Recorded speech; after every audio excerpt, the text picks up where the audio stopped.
Okay now focus. अब कल तक हमने लगभग 21 क्वेश्चन कर लिए थे, लेकिन 20 वाला छोड़ दिया था क्योंकि एग्जामिनेशन पॉइंट ऑफ व्यू से इंपॉर्टेंट नहीं है। लेकिन जब आपने पूछा तो हम आपको बताना काम है हमारा। देखो यहाँ क्या कह रहा है कि एक रेक्टेंगल है जिसकी लेंथ क्या है 3 मीटर एंड ब्रेथ क्या है 2 मीटर, है ना। तो इसका एरिया क्या हो जाएगा? एरिया क्या हो जाएगा? 2 इंटू 3 6 मीटर स्क्वायर हो गया। अब कह रहा है अंदर एक 1 डायमीटर क्या रखा है? 1 डायमीटर का क्या रखा है? 1 मीटर डायमीटर का एक सर्किल रखा है। तो उसकी रेडियस क्या हो जाएगी? 1/2 मीटर हो गई। रेडियस 1/2 हो गई। और क्या कहते हैं इसका एरिया। अब क्या कह रहा है, अभी क्वेश्चन कह रहा है कि suppose you drop a dice at the random of the rectangle region, जो कि फिगर में है। What is the probability that it will land inside the circle with a diameter of 1 metre. देखो एक डाइस में हमने फेंका, ये रेक्टेंगल है, एक डाइस हमने इसमें फेंका, तो क्या प्रोबेबिलिटी होगी कि वो डाइस किसमें रुके? जाके सर्किल के अंदर रुके, है ना।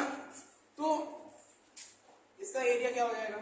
इसका एरिया ऑफ सर्किल क्या होता है? Area of circle pi r. बातें मत करो बेटा। तो पाई अपॉन 4 मीटर स्क्वायर हो गया ना। यहाँ पे 6 मीटर स्क्वायर, यहाँ 4/4। अब प्रोबेबिलिटी पता करना है ना। तो ज्यादा कौन है? रेक्टेंगल का एरिया, और कम किसका है? सर्कल का। तो probability of landing the dice in circle,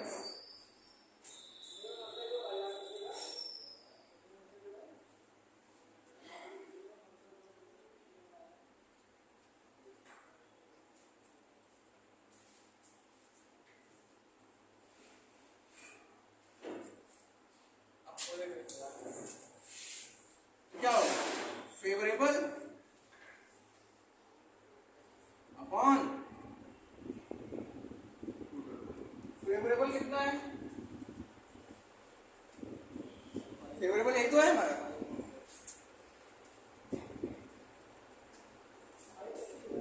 total कितना है? 6। क्या हो जाएगा? Pi upon 4। अब यहाँ पर 6 है ना, तो ये पलट ऊपर चला जाएगा, तो 1/6। तो पाई अपॉन 24। ये प्रोबेबिलिटी होगी कि वो क्या हो? प्रोबेबिलिटी होगी कि जो डाइस हो सर्किल के अंदर लैंड हो। समझ गए? कोई डाउट? ठीक, इसे नोट कर लो, फिर आगे बताता हूँ अगला क्वेश्चन। अब आते हैं क्वेश्चन मेरे को 22 को छोड़ने के लिए स्किप करेंगे, सबसे लास्ट बताऊंगा क्योंकि थोड़ा लेंथी क्वेश्चन है, तो इसलिए क्या होगा। क्वेश्चन नंबर पहले आते हैं 23। एक गेम हुआ जिसमें consist of tossing of 1 rupee coin 3 times. 1 रुपए के सिक्के को 3 बार उछालना है। कितनी बार? 3 बार उछालना है, ठीक है। तो I am noting it outcome इस टाइम, और हर बार उछालने पे हर 3 बार को मान लिया एक 3 रुपए सिक्का है, उसे उछालना है। सॉरी 1 रुपए सिक्का है, उसे 3 बार उछालना है, ठीक है। तो हर बार जितने आउटकम है उसे नोट करना है ना। अगर हनीफ जीत जाएगा, अगर टॉस जो हुआ है वो सेम रिजल्ट, मतलब 3 हेड या 3 हेड, और लूज हो जाएगा अगर कोई और रिजल्ट आता है, तो बताओ क्या प्रोबेबिलिटी है कि हनीफ हार जाएगा। तो देखो क्वेश्चन नंबर 20। जब 1 रुपए सिक्के को 3 बार उछाला जाता है तो क्या क्या आ सकता है? तो when 1 rupee coin toss 3 times, then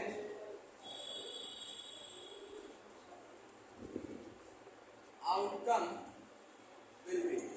क्या क्या हो सकता है बताओ। मान लिया पहली बार उछाला हेड आया, दूसरी बार उछाला हेड आया, तीसरी बार उछाला हेड आया, है ना। तो क्या आ सकता है? पहली बार में हेड हेड हेड आ सकता है। ये एक ही बार उछालने पे इतनी कंडीशन हो सकते हैं, यानी एक बार उछाला हेड आया, दूसरी बार उछाला हेड आया, तीसरी बार उछाला हेड आया। ये हमने सोचा। मान लिया ये ना आके ये आ जाए, पहले में हेड आया, दूसरे में हेड आया, तीसरे में टेल आ गया, फिर हेड टेल हेड आ गया, फिर टेल हेड टेल हेड आ गया आया ना। फिर मान लिया जब उछाला टेल टेल टेल आ गया तीनों में, टेल टेल हेड आ गया, फिर टेल टेल सॉरी और हेड टेल और टेल आ गया, ठीक है।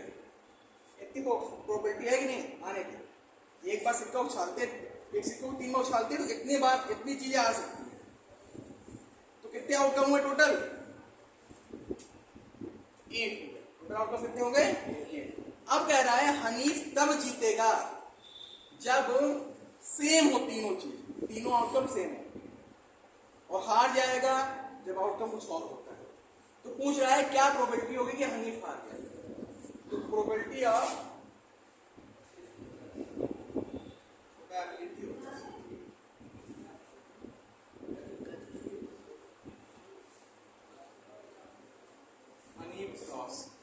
हनीफ की क्या प्रोबेबिलिटी है हारने की? तो देखो केवल 2 ही प्रोबेबिलिटी जीतने की, जब हेड हेड पा रहा हो, जब टेल टेल टेल पा रहा हो, जब हेड हेड हेड पा रहा हो, जब टेल टेल टेल पा रहा हो तभी जीतेगा, नहीं बाकी सब में क्या हो जाएगा? हार जाएगा। तो बाकी सब कितने हैं? 1 2 3 4 5 6। तो फेवरेबल अपॉन टोटल होता है, फेवरेबल 6 टोटल 8 कितना आ गया? 3/4। ये तुम्हारा क्या हो गया? आंसर हो गया। अगर हम पूछ लें क्या हुआ, समझ नहीं आया? नहीं समझ में आया बेटा? फेवरेबल 6 कंडीशन तो है, टोटल 8 है। क्या कह रहा है? सुनो क्वेश्चन क्या कह रहा है ना? क्वेश्चन ये कह रहा है कि जब 1 रुपए की सिक्का 3 बार उछाला जाता है तो इतने आउटकम आ सकते हैं कि नहीं आ सकता है? आएंगे ना। तो सर यहाँ तो 8 बार उछाल दिया आपने। 8 बार नहीं उछाला हूँ बेटा, वो एक ही बार उछालने में इतने आने की संभावना होती है। एक ही सिक्के को 3 बार उछालने में इतने आने की क्या है? संभावना है। मान लिया 3 हेड आ गया, मान लिया कोई 2 हेड आके 1 टेल आ सकता है, तो इतनी संभावना है ना। अब कह रहा है अगर तीनों सेम आएगा तभी वो जीतेगा, नहीं तो क्या हो जाएगा? हार जाएगा। और हारने की प्रोबेबिलिटी पूछ रहा था,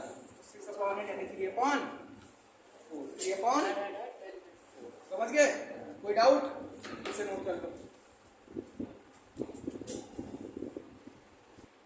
क्वेश्चन नंबर 22 का फर्स्ट कह रहा है कि 2 डाइस को थ्रो किया गया, 2 डाइस का किया गया? फेंका गया। 2 डाइस का किया गया?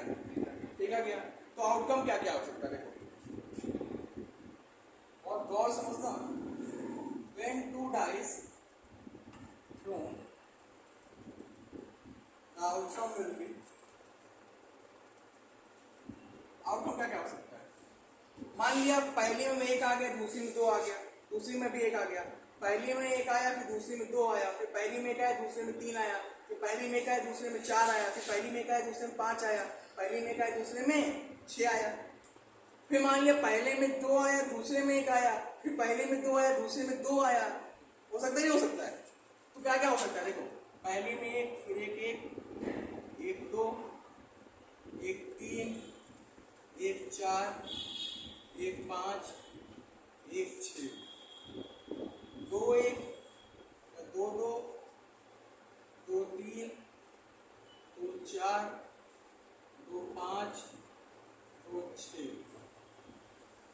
3 1 3 2 3 3 3 4 3 5 3 6 4 1 4 2 4 3 4 4 4 5 4 6 5 1 5 2 5 3 5 4 5 5 5 6 1 6 2 6 3 6 4 6 5 और 6 और 6।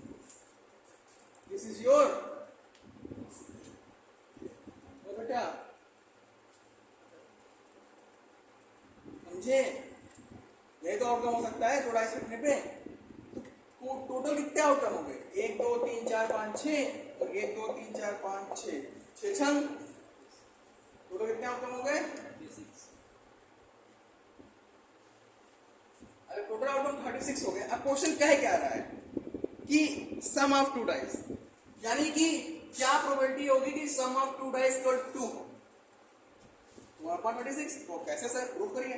तो देखो केवल एक ही तो है, टोटल 36 है और केवल दो डाइस का सम एक ही जगह पे तो मिल रहा है, तो एक और एक तो मिल रहा है, नहीं मिल रहा है, दूसरी प्रोबेबिलिटी क्या हो गई? एक वही 36 हो गई। अब हमें निकालना है प्रोबेबिलिटी कि आप यहाँ पे छोड़ो, ए वाला निकाल लेते हैं। चलो पहला निकालते हैं। पहला क्या था? दो, प्रोबेबिलिटी दो मिले, प्रोबेबिलिटी ऑफ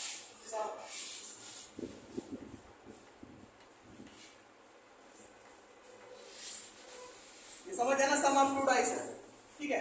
तो क्या है, एक ही जगह कोई ऐसी घटना हो रही है जिसका सम क्या आ रहा है? 2 आ रहा है, दो डाइस का, तो कितनी प्रोबेबिलिटी होगी? 1/36। अब दूसरा देखो क्या है, क्या प्रोबेबिलिटी होगी? सम क्या है? 3। तो कितनी ऐसी घटना है जहां पे सम क्या आ रहा हो? 2 आ रहा हो। सम क्या आ रहा हो? 2 आ रहा हो। डाइस का देखो, सॉरी 3 आ रहा हो। एक आगे, एक दो, एक दो, और कहीं है? कहीं है? नहीं है ना? तो फेवरेबल 2 है, टोटल कितना है? 36। कितना आएगा? 1/18 आ गया, आया इतना। थर्ड पे आते हैं। थर्ड पे क्या आते हैं? थर्ड कह रहा है क्या प्रोबेबिलिटी होगी कि सम 4 हो? तो कितनी घटना है यहाँ? 4 हो रहा है। 1 2 3, 3 ही तो है और कहीं तो है नहीं। तो प्रोबेबिलिटी ऑफ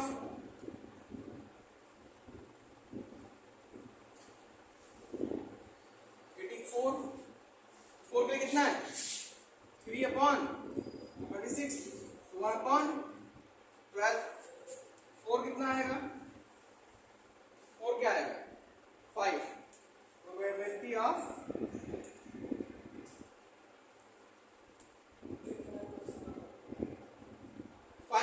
कितनी, कहाँ 5 मिलेगा?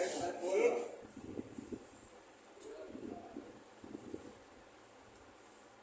क्या होगा?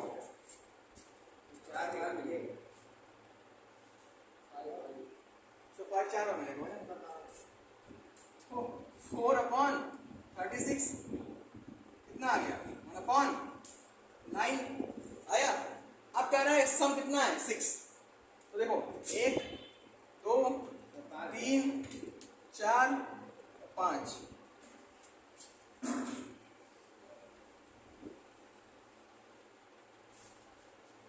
क्वेश्चन सही था नहीं है?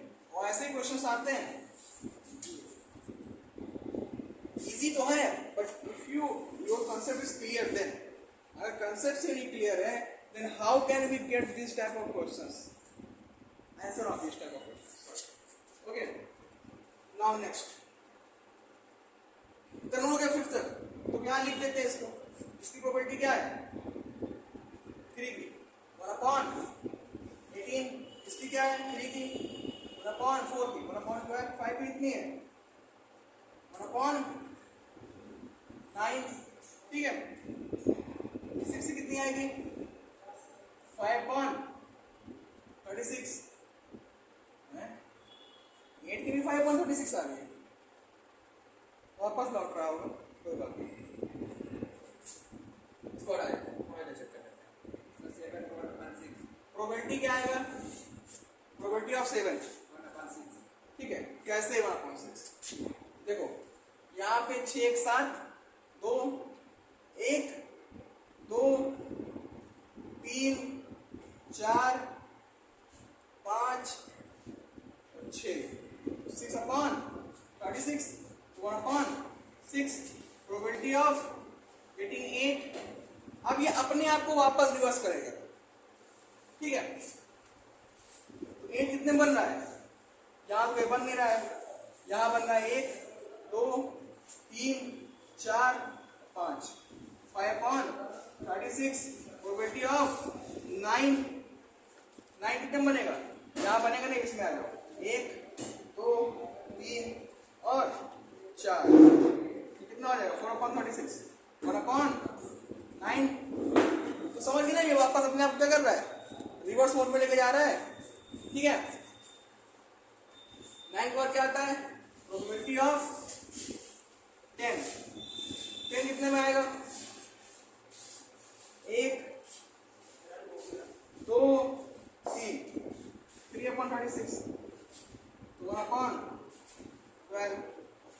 ऑफ 11 कितने में आएगा? सिर्फ एक, 6 5 11 2, 6 5 11 1 2 2 बटे प्रोबेबिलिटी ऑफ 11, गलत नहीं, सही हो रहा है, 2 ही है, 1/18, बाकी वहाँ लिखा ही हुआ है। 7 कितना आया? 1/6, 5/36, 1/9 और यहाँ 1/12, 2/18। इसे समझ गए? कोई समस्या, कोई डाउट है किसी को? किसी को कोई डाउट है बेटा? वेरी गुड, नोट कर लो। अब क्वेश्चन नंबर 24 पे आते हैं। 24 क्वेश्चन में क्या कह रहा है कि एक फिर से 2 डाइस से फेंकते हैं तो आउटकम यही आएगा। 2 डाइस से क्या आउटकम सेम यही आएगा। अब कह रहे हैं कि क्या प्रोबेबिलिटी होगी कि दोनों बार 5 ना आए? दोनों बार 5 नहीं आना चाहिए, एक बार भी नहीं आना चाहिए, मतलब कि 5 आना ही नहीं चाहिए। तो टोटल आउटकम कितने हैं? टोटल कितने हैं? मतलब टोटल कितना है? 36। अब कह रहा है 5 आना नहीं चाहिए दोनों बार। तो कहाँ कहाँ 5 है? एक बार ये हो गया, 2 हो गया, 3 हो गया, है ना, 4 हो गया, 5 6 7 8 9 10 और एक 11, यानी 11 हटा देंगे। दोनों बार 5 नहीं आना चाहिए। जब दोनों बार 5 नहीं आएगा तो बाकी नंबर आएंगे नहीं, 5 डिजिट ही नहीं आना चाहिए। कह रहा है आइदर टाइम नहीं आना चाहिए, मतलब आइदर टाइम में या तो लगातार 2 बार या तो एक बार भी, मतलब 5 उसे दिखना ही नहीं हुआ। तो बता जब 5 नहीं दिखेगा तो बचे कितने? 36 से 11 हटा तो कितने बचे? 5 बचे, 25। अरे यार 25 बचे, क्या दिमाग चला, 25 बचे कि नहीं बचे? तो ठीक है, प्रोबेबिलिटी, दिमाग हमारा लगता है खराब हो गया। नहीं, प्रोबेबिलिटी ऑफ नॉट गेटिंग 5 ना आने की प्रोबेबिलिटी क्या होगी? तो 25 और कितने में? 36 में, है ना। अब कह रहा है 5 विल कम एटलीस्ट वंस, एक बार तो 5 आना ही आना है। तो कितनी बार आ सकता है? 25। क्या बोल रहा हूँ यार ठीक है, मतलब प्रोबेबिलिटी ऑफ नॉट गेटिंग 5 25 बटे 36 हो गया। अब प्रोबेबिलिटी ऑफ गेटिंग 5 सिर्फ 5, एक बार तो 5 आना ही आना है। तो probability of getting at least, probability of getting 5 at least 1 time. तो एक बार 5 आना ही आना है, उसके अलावा कोई और नहीं है। तो यही तो है, 11 ही तो है, 11 बटे 36। तो ये होना है। समझ में आया? आया कि नहीं आया? आ गया। Good, very good, excellent, very good question. Note कर लो इसे। ओके, तो इसी से आज के चैप्टर क्या हो गया? फिनिश हो गया। ठीक है, लाइक करें और सब्सक्राइब करें, ठीक है। और बाकी मिलते हैं अगले चैप्टर के साथ। अगले चैप्टर कौन सा पढ़ेंगे आप लोग? बता दो। अर्थमेटिक प्रोग्रेशन, नोट कर लो।